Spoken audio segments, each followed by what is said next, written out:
It is 6:30. Welcome. And we'll call the meeting to order. Establishment of the quorum.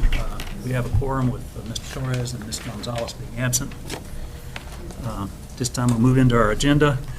Canvass the school trustees election on May 6, 2017. Dr. Harold. Mr. President, I move that the Board of Trustees approve the results of the May 6, 2017 school trustee election as presented by election judges for single-member districts number 1, 2, 3, and 6, and certified by Mr. John Oldham, Elections Administrator for Fort Bend County, and that the following be certified as canvassed and declare as being duly elected. Catherine Mrs. K. Kaminsky, single-member district number 1. Kay Danziger, single-member district number 2. Mandy Bronzell, single-member district number 3. And Joe Hubenak, single-member district number 6. Do you have a second to that motion? I'll second it. Stand there. All those in favor, please say aye. Aye. Thank you. The motion carries. Ms. Fossey? Can I ask you all to come forward, the candidates that were out?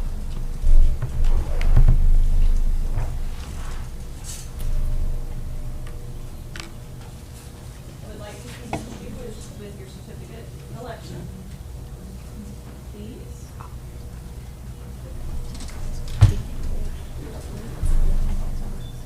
Then I have a statement of elected officer for each of you to sign.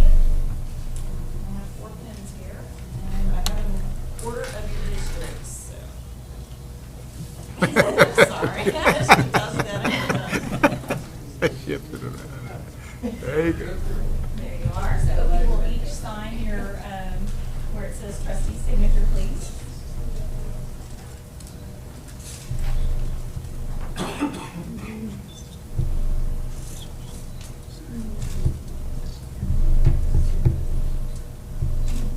Yes, please.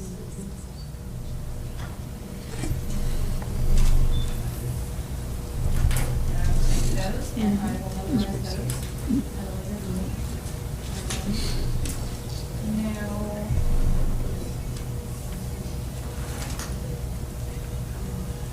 if you will please raise your right hand and repeat after me. I state your name. Do solemnly swear or affirm that I will faithfully execute the duties of the office of Board of Trustees for Lamar Consolidated Independent School District, Single Member District of the State of Texas, and will to the best of my ability preserve, protect, and defend the Constitution and laws of the United States and of this state, so help me God. Congratulations.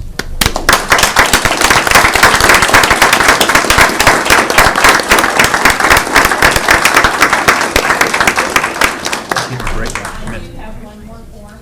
Need your signatures, please. And they are 4, 5.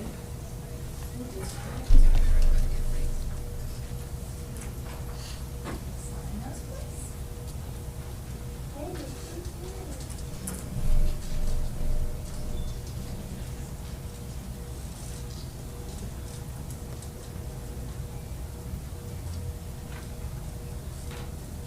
We will take just about a 5-minute break so we'll have a chance to congratulate the candidates here, or the elected trustees, no candidates, and get some individual pictures. So we take a few minutes.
Trustees.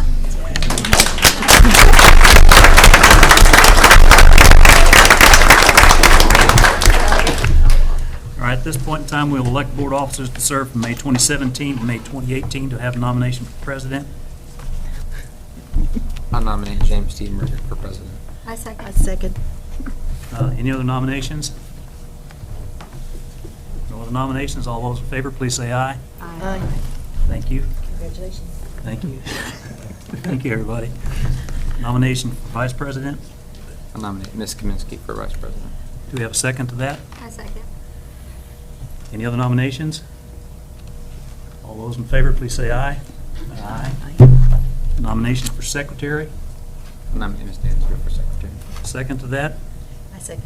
Have a second. All those in favor, please say aye. Aye. Thank you. You're new officers for the year. Congratulations. Yeah, I'd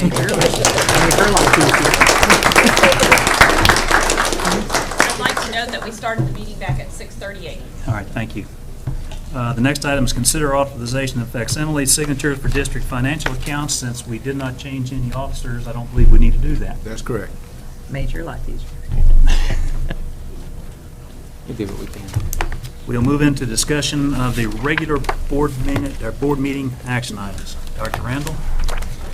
Thank you, Mr. President, and welcome new board members. We all certainly look forward to working with you. First item on the agenda is consider approval of out-of-state student trip requests.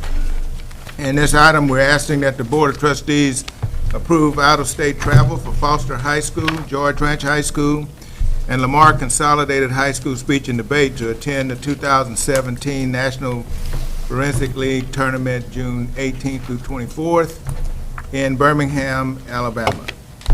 The funding will be paid for out of district funds to cover these costs. For the new board members, we'll move through these fairly quickly. If you have a question or comment, catch my vision and you'll be recognized. Otherwise, we'll book through them. Can I make a quick comment? Yes, ma'am. I don't know if I just missed this, but naming the students, have we been doing this in the past? I just wanted to say I appreciate y'all putting their Yes. names in that. Thank you. All right, Dr. Next item is consider approval of out-of-state student trip requests. We ask that the board approve out-of-state travel for George Ranch High School, HOSHA students, and instructor to travel to Orlando, Florida, June 21 through 25. That the Board of Trustees approve out-of-state travel for Terry High School Skills USA students and instructor to travel to Louisville, Kentucky on June 19th through 23rd. And again, those dollars are coming out of funds. Next item is consider approval of an interlocal cooperation agreement with Equal Opportunity Schools.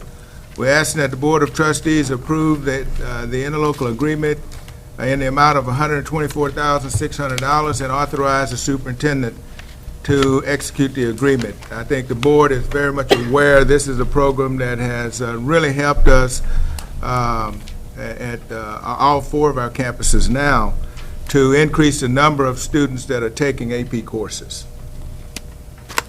What's the source of funding for this? This will be from the local fund. Okay. In all. You don't have, that's fine, just, all right, thank you. And this is, how many years are we in with this now? This is the third Third year. year. All right, Ms. Kaminsky. It says that it's going to be through 2026. Can you explain that? They track the students, even though we may no longer be active participants, they do track the student success for us, continuing after as part of their database. Now, is that after they graduate? Yes, ma'am. It'll continue on? Yes. For those next 3 or 4 years? Okay. And then on page 38, I had a question, just technically. I look at this and it says total cost per year, and I'm assuming, and I'm sure it's right, all 4 schools. But it, just when you look at it, it says 24,400, and then it says 27, and then it says total of 124,000. Is that just a technical thing? I'll defer to Ms. Ludwig. It's 24,400 times the 4 schools. And then Plus the- So that's plus just Bush an High assumption. School. Yeah, that cost per Yes. year per each. Right, yeah, I knew that. This is actually their agreement, and that's how they did the table, but that's how the math works. It's Yeah. the 24. I figured it was an assumption, but when I just look at it, I was I like, did the the same math thing didn't when I match. looked at it. Okay. But that's how it works. Thank you. The next item is discussion and approval of proposed dates for regular board meetings and workshops.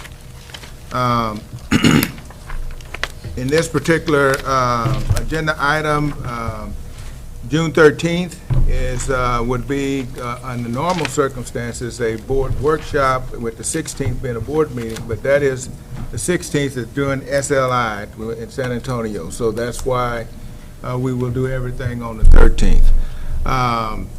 Typically, we have had not as big of an agenda item during July, and we're proposing to the board that we have no meeting in July, but then add that meeting date of August 1st as a regular board meeting, which would be 2 board meetings in August. And the only other one is January the 16th. The reason that is the schedule for a board meeting and not a workshop is because this year's calendar, we don't come back from the Christmas holidays until the 8th of January. So that's the reason for proposing that. Giving enough days. Do we have to put that orientation, request that open here meeting, would that have to be on the calendar? No, not on this calendar. It does not? No. And I'm sorry, I have one more question. That winter governance and legal seminar, it says March 1st through the 13th. Is that correct? For I'll have to Galveston check Island? that. I will check that. I bet it's for the- That's too long, I figured- believe. I'll double check. Yes, okay. My apologies. Just telegraph. Any other questions on that? Thank you. The next item is consider approval of nomination of candidate for a position to the Detach Board of Directors. And this will be an opportunity for the board if you have someone that you would like to nominate for that.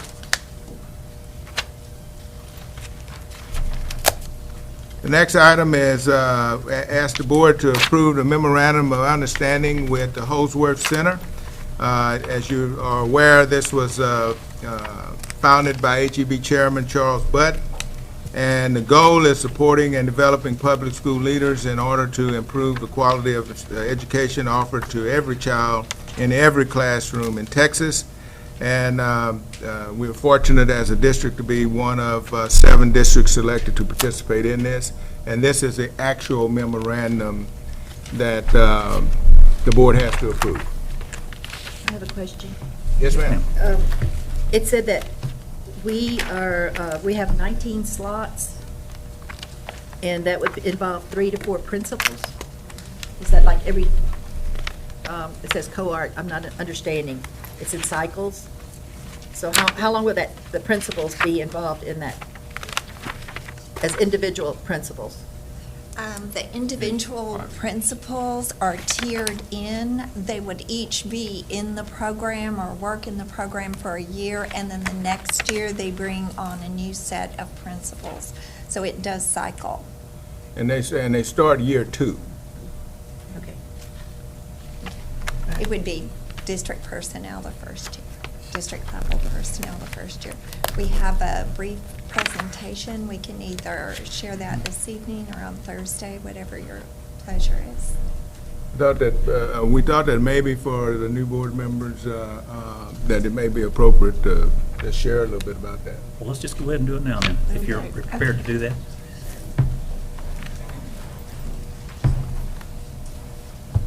This is just a very brief explanation of what the Holdsworth Center involved, what it is, what it entails, and why it's so important for LCISD.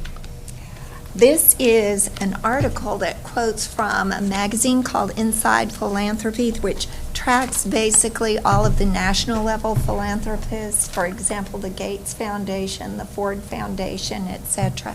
Charles Butts made this magazine because he actually is a HEB Texas billionaire, actually devoted $100 million of his own funds, which match the Gates Foundation's donations, but it's only for Texans and for Texas public school districts. They invited, by invitation only, 27 Texas school districts to apply for an initial 7 positions in the Holdsworth Center, named after Charles Butts' mother's maiden name. She was dedicated to public education in Texas, and he did this, of course, to honor her. The first cohort, again, is by invitation only, and all expenses for this will be paid by the Holdsworth Center. Of the 27, 13 were selected as finalists and then were interviewed by an on-site team, that came to our school district. We had the opportunity to choose the school that the interview team would come to. And we have a lot of beautiful new schools that we could bring them to. It was by our decision that we wanted to take them to Terry High School to show that no matter how new or how old a school was in LCISD, we certainly valued education. And so it was our pleasure to arrange a reception there. Their driver got lost. Yes. They had their own driver bring them here. It was pretty exciting when they arrived. Unfortunately, it was at dismissal time. And so we were not able to take them on our scheduled tour. However, Dr. Osagi snagged 5 of our current AP students. They were first-time AP students, and brought them into the reception area, and they were themselves interviewed by the team. It was a very proud and amazing moment to listen to these 5 students. 4 of them, as parents, had not graduated from college, so they would all be first-time college graduates. And to talk to the interview team from the Holdsworth Center, an attorney from the East Coast, people who had the finesse and the polish of multiple benefits of society, sitting down and interviewing our students at Terry. And our students at Terry, one of them wanted to be an attorney, and we were all kind of on the outer ring as the attorney, and one of our students had a discussion about law and if it was really like they showed on television. It was just a delightful experience. We showed them some of the things the students at Terry had done. We brought in the car that our students in the 8th grade had built themselves. And it was just a very pleasant experience. They questioned one young lady on what kept her in the program or how she felt about it. And I will not attempt to imitate her, but she said when she first started, she hated it. Hated it, hated it. And we're all holding our breath thinking, well, this is a great way to start this conversation. But when they asked her what made the difference, she said Dr. Osagi called me into his office and told me I wasn't going to get to quit. And it's the first time he ever had a parent complain that he wouldn't let a child out of an advanced placement class. She did stay in the program and turned it around by saying how much she loved it and enjoyed it and appreciated Dr. Osagi keeping faith with her. Of those 27 and the 13 finalists, 7 school districts were then invited to participate, and we were very excited that LCISD was one of them. We applied not because we felt like, well, our leadership was weak. We applied because we're a fast growth district and we need new, vigorous leadership coming up through the ranks, opportunities for our assistant principals to grow, for our principals to take on the leadership roles in new schools. We have a very diverse area. 25% of our population is Caucasian. We have about a 25 division in our district as well as in our county between Caucasian, Hispanic, Asian, and African American. That adds to the different hats that principals have to wear and the diversity in the classrooms that we see. To meet the educational demands of a rapidly changing workplace, one of the things we included was basically our current kindergartners will graduate in the year 2065. Makes you feel a little bit old when you think of it like that, but we have no idea what kind of jobs or careers they'll be needing preparation for. And finally, we wanted to take advantage of this opportunity for unique educational training. It will entail school principals and district administrators meeting with business, military leaders. We'll learn about change management, team building, school board relations. Our invited members will travel internationally and have the opportunity to gain perspectives from some of the best educational systems from around the world. Butts Gifts focuses on school leadership, and decades of research have told us that effective schools have effective leaders, and that is second only to the high quality of teachers in the classroom. Our principals hire our leaders, and so the whole program centers around the development of principals and leadership within the school district.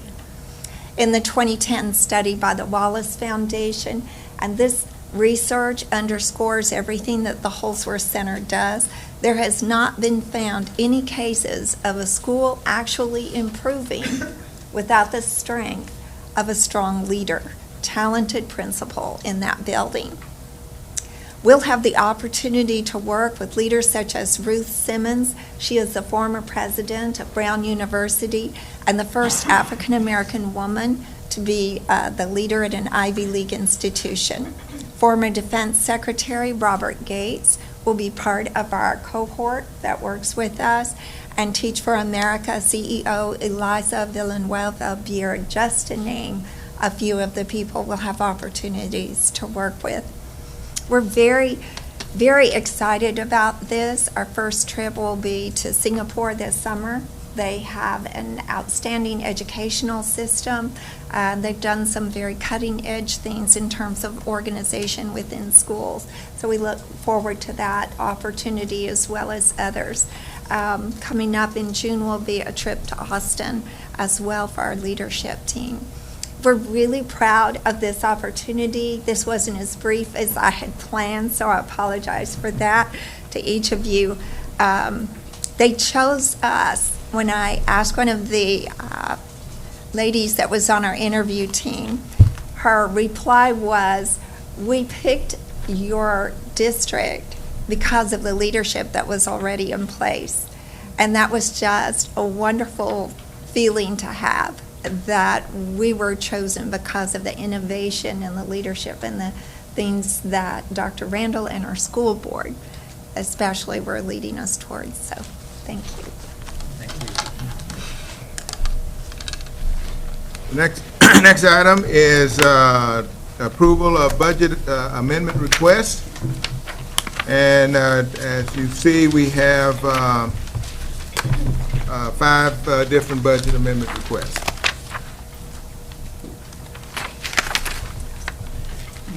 Next item is that the board ratify financial investment reports. New board members, each month you will get these same reports for the board to ratify. Next item is consider approval of a purchase agreement for TASB Energy Cooperative Member Purchases Fixed Rate Transportation Fuel Program, and authorize the superintendent to negotiate and execute the purchase agreement. The numbers are blank because we'll wait right up until the last minute to lock that in, unless you just got a text. So Kevin hadn't gotten it yet, so. Current rates are, but all right, it could change by a penny or two, and that could be quite a bit for us. So.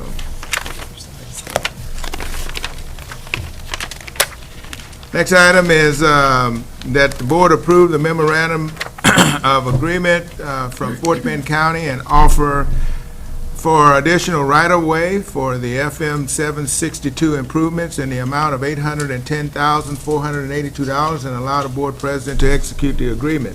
This is the right-of-way as they're extending a much-needed road widening on 762 and Crab River Road.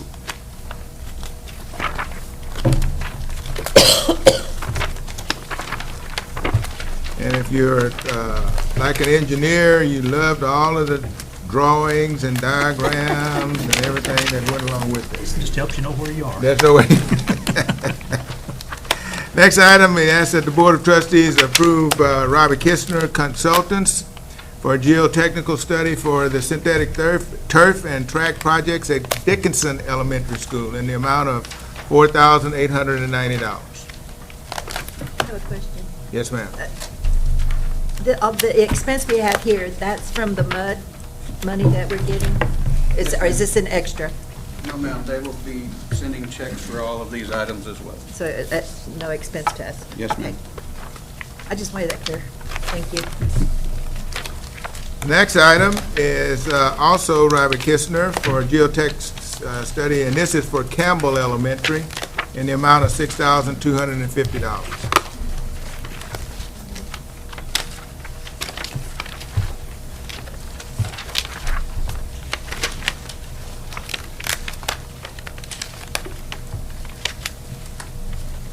The next item is for typographic survey for the synthetic turf at Campbell and Dickinson Elementary School in the amount of $5,690. And again, Robert Kistner for the materials testing for Dickinson in the amount of $15,000.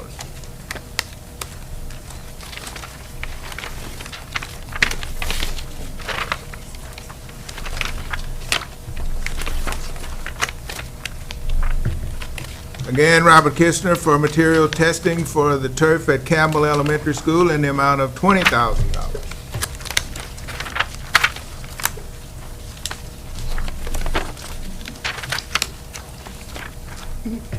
Next item is that the board approve C.A. Walker Construction for the construction of the support services facility in the amount of $9,838,223.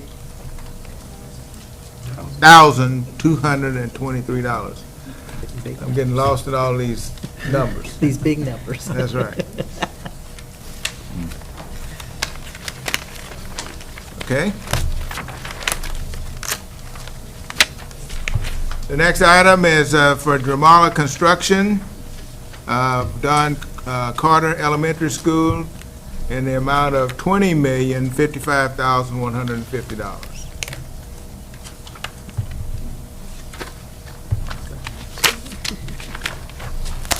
Okay. Next item is approval Mills Development and Construction of Terry High School Baseball Complex renovation in the amount of $2,150,696. Do we, on that one, do we have any kind, what's the timeline? Do we have a timeline on that for them right now? Yes, you do. Just because You talk- it's the going to construction keep going timeline? around their off-season and stuff. What is the, assuming this goes through, what is their timeline right now? January 15th of 2018, Be done with phase one, with all of it, all of it, everything? yes.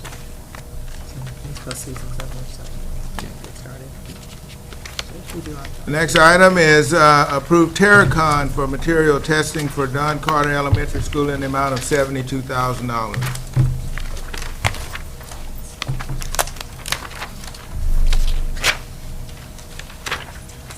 The next item is approved Kistner Consultants for material testing for the natatorium at Foster High School in the amount of $36,812.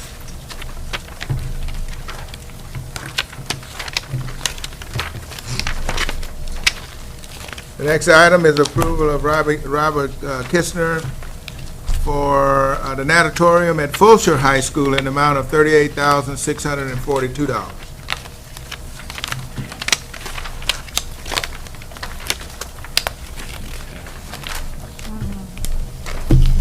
Next item is Kistner for materials testing for the natatorium at George Ranch High School in the amount of $39,517.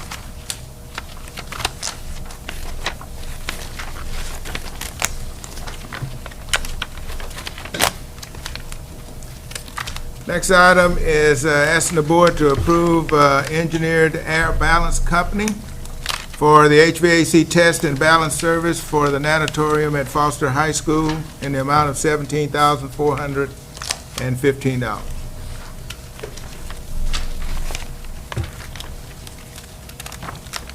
Next item is approval with the same group for HVAC test and balance service for the natatorium at Fulshire High School in the amount of $17,415. And the next item is for the natatorium at George Ranch High School in the amount of $17,415.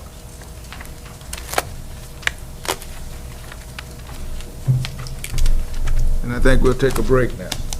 No, I'm just kidding. So close. We're still building.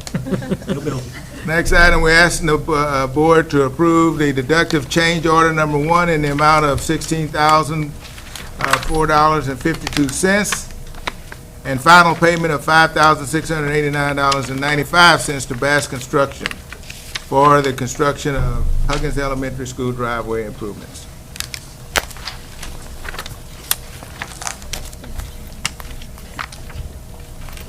The next item is to approve Johnson Controls for the HVAC web-based controls in the amount of $431,600.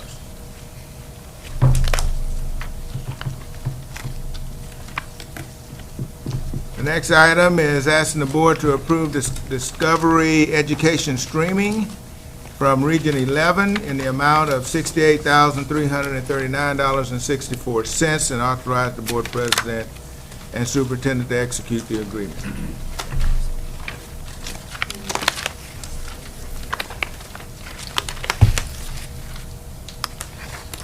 Next item is asking the board to approve Dell to provide servers and micro-integration to provide network switches in the amount of $62,079.77 to support the expansion of the district's case system management infrastructure.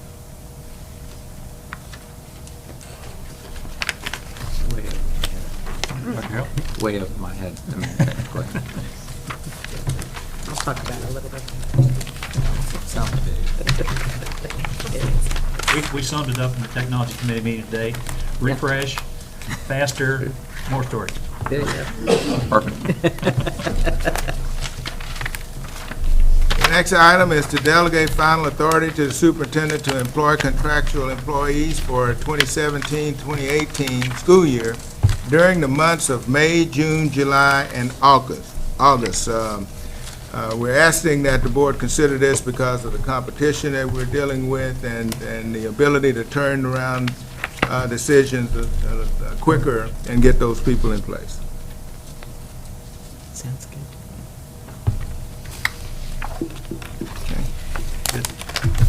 Those are the action items, Mr. President. Do we have any public comments on the action items? There are none, Mr. President. Thank you, ma'am. All right, let's get into the informational items. Would just mention that the first information item there is freezing of new intra-district transfers and PEG grants to Polly Ryan, Reading, and George Ranch High School. That's basically because all of those schools are over capacity.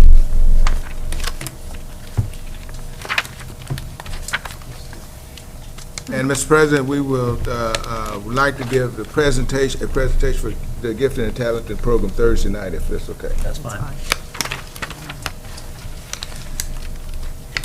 Board policies, this is the first reading, and for new board members, our policy requires that policies have to be read twice before approval.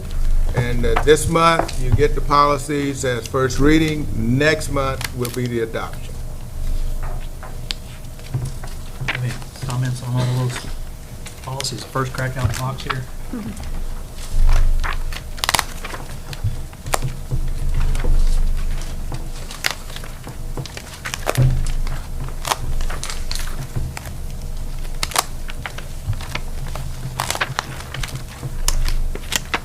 The next item is the tax collection report.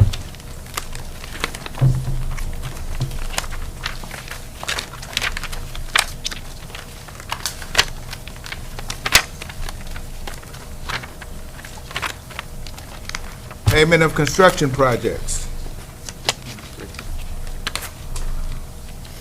2011 bond program projects.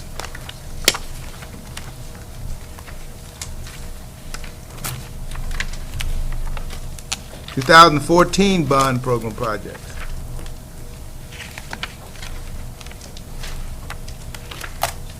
Projects funded by the 2011 available bond funds.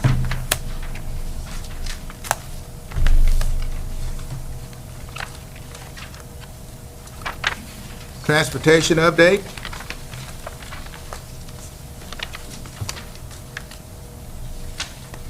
Food service charge policy, alternate meals, and student debt. I have a question on that. Yes, ma'am. What is the difference in the cost of the two meals, a regular meal, as opposed to the cheese sandwich that the students are receiving after they've gotten to the $15? I'm sorry, the What difference is in... the difference in the cost of the two meals, the cheese sandwich as opposed to A the full, regular meal? full tray meal. Cheese sandwich going to cost about 22 cents, 23 cents, plus the carton of milk.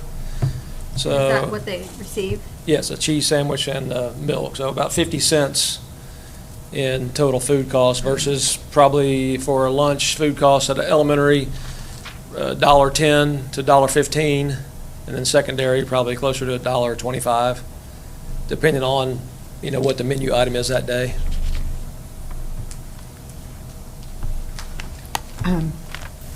First of all, I want to say thank you for this information. It was very enlightening. Do we find it's more elementary or secondary, or is it just spread out throughout the district that we're finding the children are having? I think we have the challenge at all grade levels. I think you're going to see it more at the elementary. Either secondary students either know how to find money from friends or, bring some cash of their own, or they just avoid the cafeteria altogether and bring a lunch. And they know, because our cashiers do tell them, honey, you need to have mom or dad send money, as well as the phone calls we're making. So the secondary kids kind of have an idea, if I go in today, I probably still don't have any money, versus, The little a ones second or have no third clue. grader, Yeah. they don't really have an idea. And yet 10 campuses are participating in the community eligibility program. How do they get into that? We have to have a 40% population that is qualified for free meals based on direct certification. So the Texas Department of Agriculture or Texas Department of Human Services sends us a list monthly, and these students will be on that list due to food stamps, WIC, CHIP, Medicaid, Medicare. So therefore, we don't have to accept an application. This could be district-wide for that student because they're automatically on this list. Those 10 campuses, 40% of their population are on that list already, so therefore they qualify for what they call the CEP. So the whole campus gets The whole campus benefits, yes. benefits. How do we plan for those cheese sandwiches? Are they just in a refrigerator? Because obviously we don't know from one day to the next how many kids we're going to feed. How do we plan for that? We have balance reports that they can run, so the manager has an idea. I've got 10 or 15 coming in daily based on a production record from the day before, plus they can pull up at any time a student's account or a list of all negative accounts, at a snap of a finger on their computer. So at 7:30 in the morning, they could pull up everybody below $12, $15, $20, and they could see what those balances are and plan accordingly. So when we hear, literally, my child was served a cold cheese sandwich, I mean, that is literal. It is just coming out of a refrigerator along with their little carton of milk and put on the tray, is that correct? Yeah, so we have a reach-in cooler right behind the serving line where they keep them, because we have to keep them at the proper food temperature. And they put it on a tray and send them on, through the line. And the purpose of that is so they don't, I mean, they've got something that they're not, what parents would say, starving. And as far as the nutritional balance between what is required by the state, the government, it doesn't seem to me that would meet any of those standards. No, it doesn't meet the total requirements for the meal, but we're also not getting any federal reimbursement for that meal. That's basically a courtesy meal that we've offered to that child so they don't go hungry. So if we don't get federal reimbursement, we don't have to meet those? Yes, I mean, it's basically a 50-cent gift of a free or courtesy meal. So there are really no nutritional guidelines that have to be met since we're not taking and claiming that meal as a reimbursable meal for the day. Have we ever investigated what it would cost to add an apple or some orange, or like a piece of fruit or anything like that? What the additional cost would be? Apple's 26 cents. I mean, one apple costs 26 cents. The challenge, I think, also is, with the new nutritional guidelines from 2014, or 2010, sorry, the Healthy, Hungry, Kid-Free Act, is it's required for a reimbursable meal that they take a fruit or a vegetable. And if you go to the schools like we do and watch, a lot of those fruits and vegetables are the main items that end up in the trash. So we put a whole apple in there, does it get eaten or does it not? I mean, that would be something we could watch and analyze, but I don't know that the fruit is something that's, they want the chicken nuggets or the hamburger or whatever the main item is on the meal. It's sad that there's so much wasting. On the schools the 10 campuses that qualify for the free lunches, you said that it was a 40% qualified. So the other 60% get the same amount of food, the exact same? 40% of that population is direct certified free, meaning no questions asked. Now, the other 60% could be free on an application. Mom and dad fill out an application and they qualify based on income. They would not be on the direct certification list. Those kids are just on there because of food stamps or some kind of state aid. So what kind of food, do they get the same? Oh yeah, they get the same exact meal. Everybody gets the same But what amount? I guess what I'm trying to say is the other 60% aren't necessarily paid students. They could be free or reduced because of other income situations or or they could be full pay too, correct. But What do you mean full pay? they would not be a free or reduced student at a normal campus because of an application. They would be a paid student. So some of these do pay? No.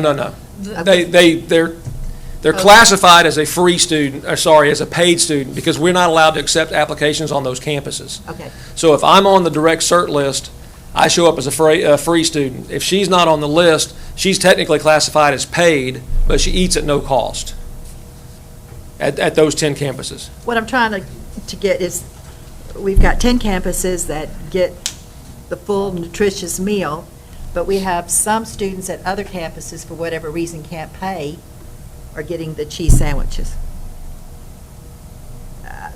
That's what's disturbing to me.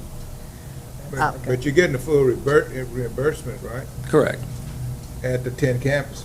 So, for the Yes. for the other 60%? Yes. Okay. Our Do you claim rate district-wide is 93% for those 10 campuses. Are you anticipating any more of the schools qualifying, other than those 10? Are we having some more coming up? No, we just got the new numbers in April, and we're still at those 10. Wessendorf and Navarro are knocking on the door at 40%. The question then becomes, does it make economical sense to us as a district to put them on the program? Because there's a multiplying factor in how much the reimbursement rate is for those campuses. So if we can get to a 90, 92, 93% reimbursement rate, it would make sense. But at 40%, we're probably going to get a free percentage of around 70. So we would have to make up the difference out of our pocket, basically. There's a lot of paperwork involved in that. It's a ton. The attendance Yes. daily and all that. Yes. So we have an added expense other than what the government pays us back, correct? I mean, Yes, there's an and expense the, on our part. and the CEP was intended to be a paper reduction act, but I think what we found out as a district, that's not necessarily true. Because now Brian's department has created a income verification form for other reasons. So I don't know that it came as true as what they sold it to us as.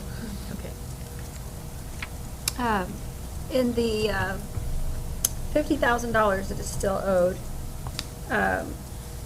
do we know how many of those are students who are no longer with us, families who are no longer with the district, or is that only families who Those are active students only. active students? And so all of those children that are included in that are finding alternative methods for lunch at this moment?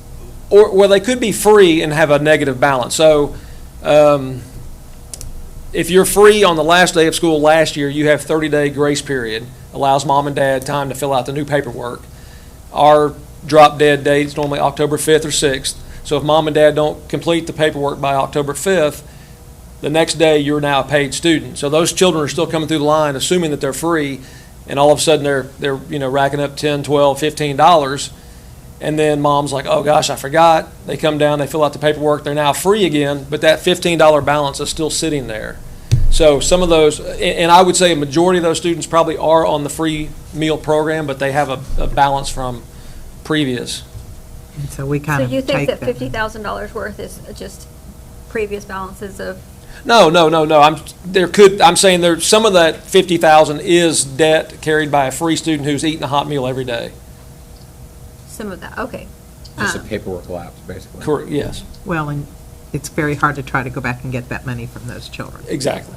So we And kind of the- eat, and- so we Well, I kind guess of I'm eat just that trying to figure out cost. how many of these, of the 50,000, if they're active students, I'm trying to figure out what percentage there would be that are having to bring something And I can- every single day. I can run a report for Thursday if you'd like that could tell you how many of those students are free and how many are classified as paid. And the paid ones are the ones that would be, or the reduced price meals would be the ones that are struggling with a sack of lunch or a cheese sandwich. Because once you're on free, if you owe me $1,000, you're eating a free meal. But it's the But they reduced, still owe 1,000, correct? Yeah, well, so you reduce lunch, if they don't pay the reduced, they then go to the cheese. yes, 40 cents for a reduced price meal. So when they hit the $15, they would also get an alternate meal, yes. Do we have a program on campus for each of the schools that would notify you or the campus principal or anybody if these kids were coming to school without anything to eat and weren't going through the lunch line? I don't have any program like that, no. So I asked my cashiers, if Matt is a continued challenge and we see, Matt might be sitting out there one day hungry or not coming through the line, at that point I say, you need to get the nurse or the counselor involved that might know the family situation better than I do here at central office. And, we would go and say, hey, Mr. or Mrs. Counselor, can you try to help us either get the free and reduced application for this child, or maybe you know something more about the family situation than we do? We don't have a method of being able to tell that. It's mostly anecdotal because we have principals and assistant principals and teachers. If they see a kid that is there not eating, some of them pay for it themselves. So it's not. I don't think that there's anyone that's sitting there and the staff knows about it, that kid is not going to get to eat something. Especially at the elementary level. Elementary, That would be easy to see the kids all it's sit. more the secondary, you would probably have a Yeah. harder time. But elementary, you spot it right away. Yes, ma'am. Of that $50,000, is that more from the elementary, the majority of that we owed comparing to the secondary? Would you say that? I don't want to lie to you and misquote, so I can look it up and give you. Okay. I'd be curious, is that more of the elementary? Okay. Thank you. Thank you. Thank you very much. Thank you. Thank you. And it's a hot topic in the papers and everywhere right now. Speaking of hot topics. Pretty warm. Leave it. Next item on the agenda was the facility rentals. And we provided you some key points as well as a breakdown of how we were able to come up with the proposed fees that were paid for the natatorium. And then, of course, we have been working toward doing that for gyms, all of the facilities. Another hot topic. Yes. Ms. McKeever, you're welcome. She's gonna need to back up. It was a team effort. But we'll be happy to answer any of your questions. So I guess about a month or more ago, we looked at some of the estimates for the pricing and for the facility charges. And at that time, I don't believe, I may be wrong, but I don't believe we had differentiated at that point between the campuses and the pools but now it's broken down. And we have, one of the first things that I read was on page 354, where consideration has been made to ensure access to facilities for activities and programs that directly support Lamar CISD students. Obviously, that was one of our concerns last month or the month before, whenever that was. And in looking at that, the Terry Natatorium, for example, was that 5233? When I looked at the hourly charge to maintain the natatorium, it was $27.33 per hour. Can you tell me why the $50.33 was the final number that was decided upon versus Yes. what the hourly? Yes, ma'am, that includes the $25 charge to pay the site supervisor after hours. So the cost of the facility, we calculated at $27.33 an hour. We included the $25 to pay a site supervisor to be on site when a group was using that facility. Okay, and That's someone from the district. Yes, sir. so, and that's per hour, correct? Yes, ma'am. Did we have any conversations with any of the programs that are using it, for example, R&R, while doing this? I think that, I know my goal, my hope was that we would find some kind of common ground with some of the programs. Were we able to achieve that? And if so, can you give us some information on?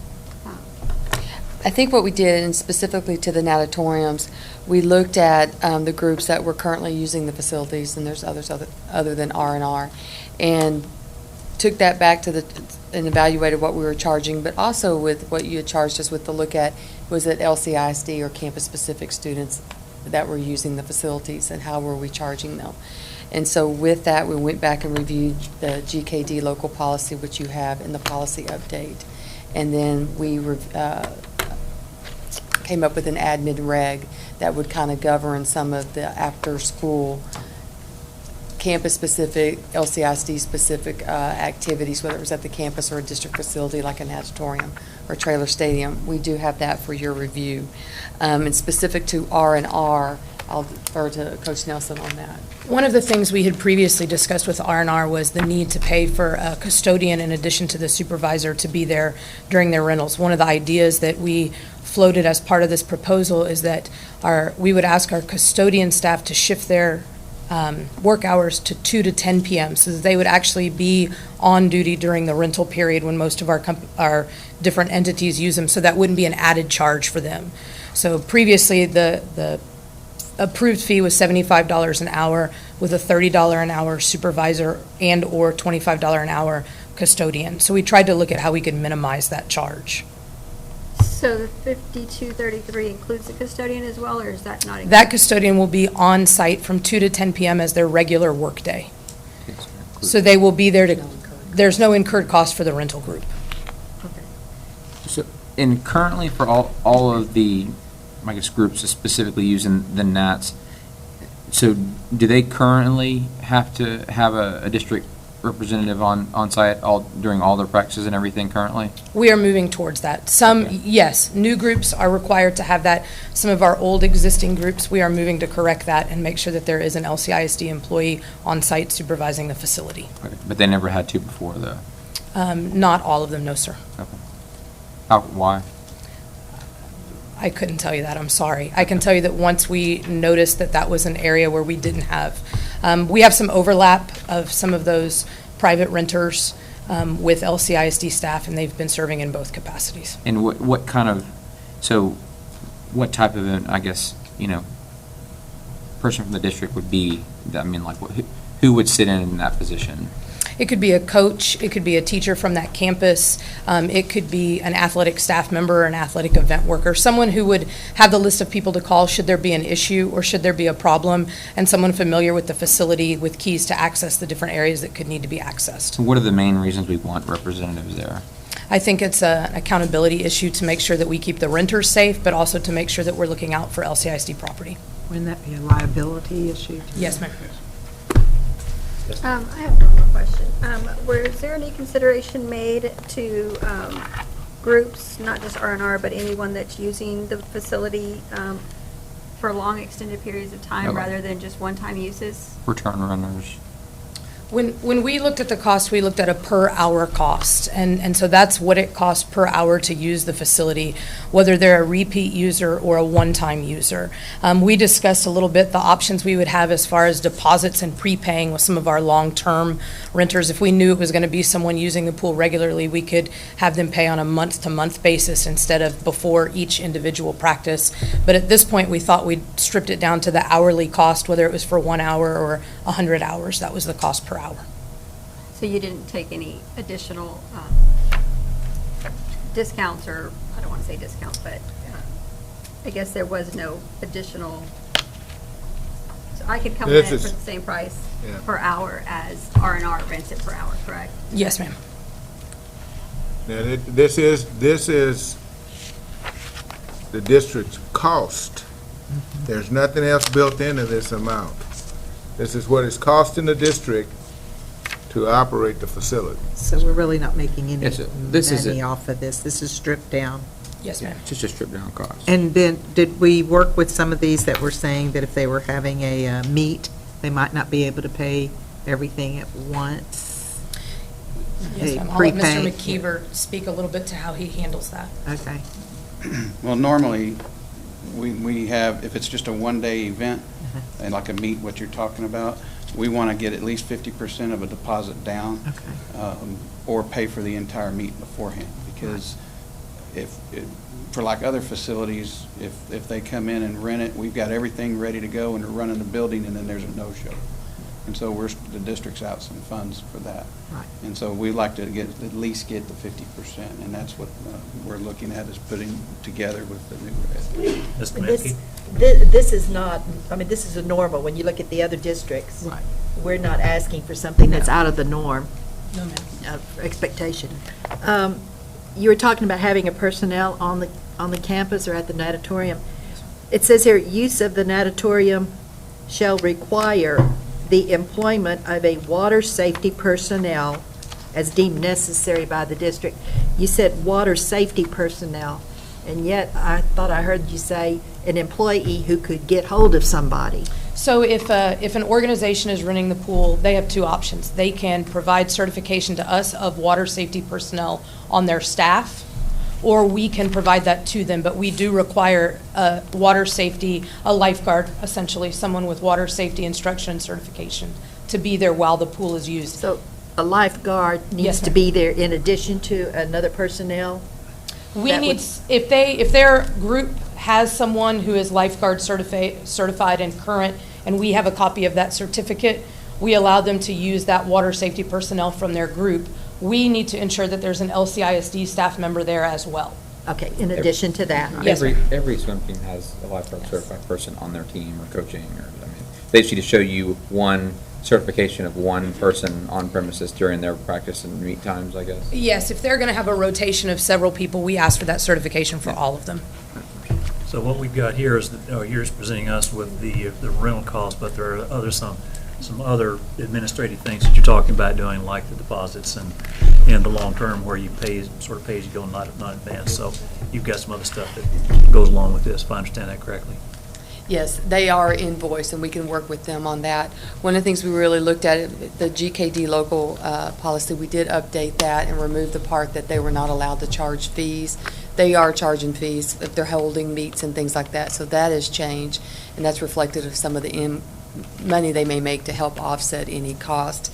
The other request, and you asked about if R&R and a couple of groups that we had talked to them, initially a while back when we first met with them, it was them trying to understand all the fees per that current fee schedule we had from 2011, whether for the site supervisor, for the custodian. There were a lot of fees that we were assessing that kind of built up to that fee.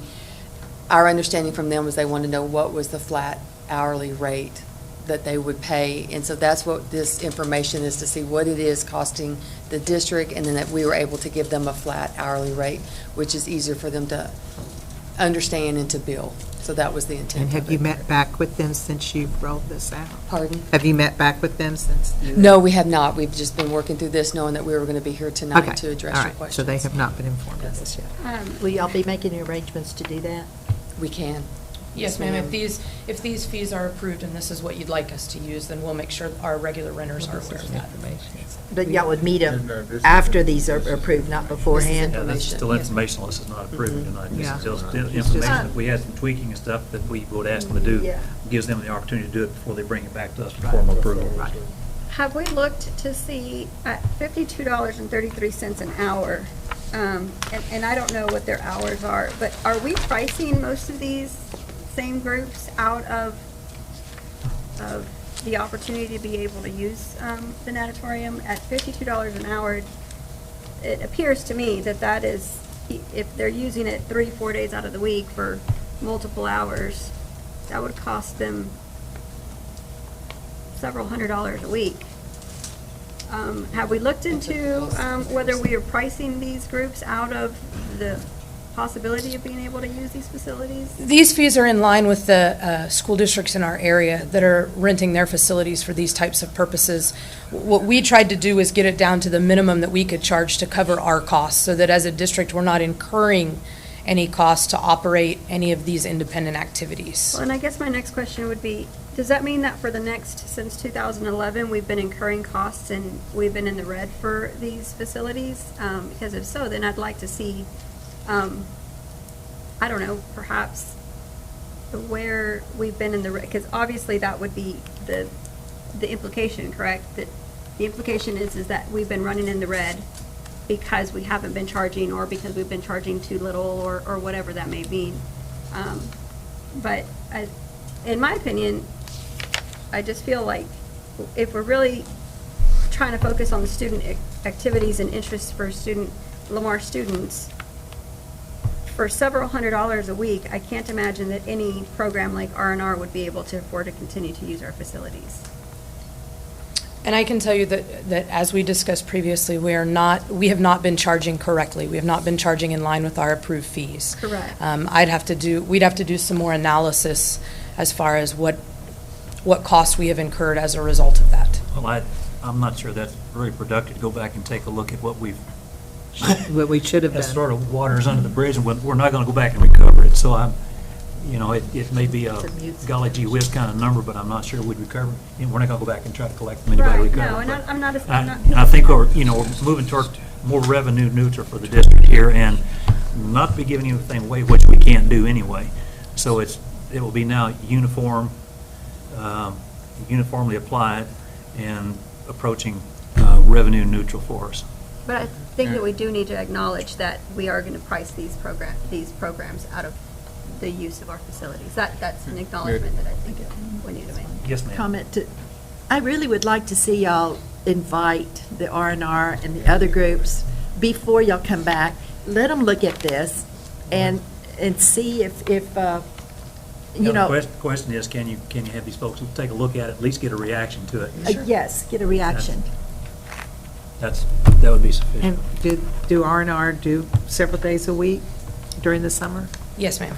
They do several days a week during various months of the year. They do a fall, a spring, and a summer session. And we have no idea unless they presented their books as to whether or not they are, how much they're taking in fees from the individuals that participate with them. I know also that we've talked about in instances where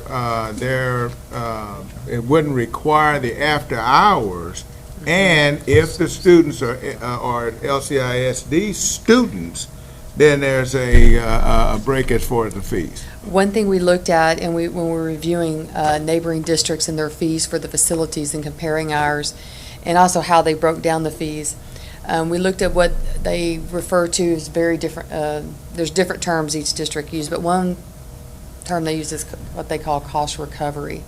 And what we found is that some of the districts were doing that the initial 2 hours after campus dismissal, and I'll use secondary as an example, 3:30 to 5:30, the building is already running, for lack of a better description. The air is on, things like that. What we saw that a lot of campus principals were able to bring in outside programs that directly benefited their students on that campus. It could be a program, it could be a non-UIL sport, it could be art club, it could be whatever the case may be, but it benefited those campus-specific students, or in the case of a district facility, the natatoriums or trailer stadium, 2 hours after dismissal when everything's already up and running and we have staff on site. And we what we did is we drafted an admin reg, if you want to pass that out, and it speaks specifically to the 2 hours after dismissal campus and district. And that if a program directly benefit the students with campus principal permission or athletic director, if it was a district facility, they could approve a facility reservation for an outside group. If there was a student participation fee, let's say it was some sort of a program that charged each student to participate, parents wanted them to participate, we would charge just the cost recovery fee of $25 per hour from 3:30 to 4:30, 4:30 to 5:30. The cost recovery fee varies from district to district. We went with the general lowest, $25. In the event the campus principal, we didn't give taxpayers facilities, but also in the event the $25 fee for somebody to stay after school and supervise the various programs that were on that campus or at that district facility. So it gives some leeway, and they could run the gamut of what that principal would like to approve for that campus. More questions? I have one more question. When assigning a site supervisor per se, who would that person be?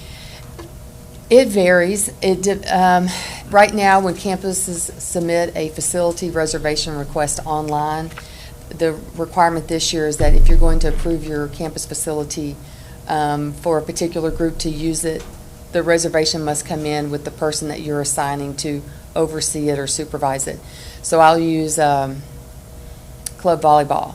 A lot of the club volleyball will use a high school gym 2 nights a week outside of volleyball season. They'll submit the facility reservation. Generally, the site supervisor, that name comes in, maybe the head volleyball coach, maybe one of the assistant volleyball coaches, but they agree to be on site for that 2 hours in which the club volleyball is practicing, and they're paid that site supervisor fee. That ensures that while the group is on campus, they have access to an employee for assistance, and then that the facility is maintained and secured as well. So in the case of an auditorium, who might that be? It could be one of our water safety instructors that works with our 4th grade students. It could be a swim coach, an assistant swim coach. It could be any of our pool staff, whether our pool tech or one of our lifeguards or instructors. And the reason, I guess, the water safety instructors, are they, they're obviously employed by the district, and what is their certification level? What do they? They have to have a WSI certificate through the American Red Cross, because that's the type of lesson that we provide. So it includes pool safety. It also includes an instructional component. And of course, they're familiar with the facility because that's where they regularly are employed. So I guess my question is that we would charge them same as for a site supervisor for a WSI as opposed to a certified coach? We would charge the same price for that site supervisor. It's still the $25 flat fee?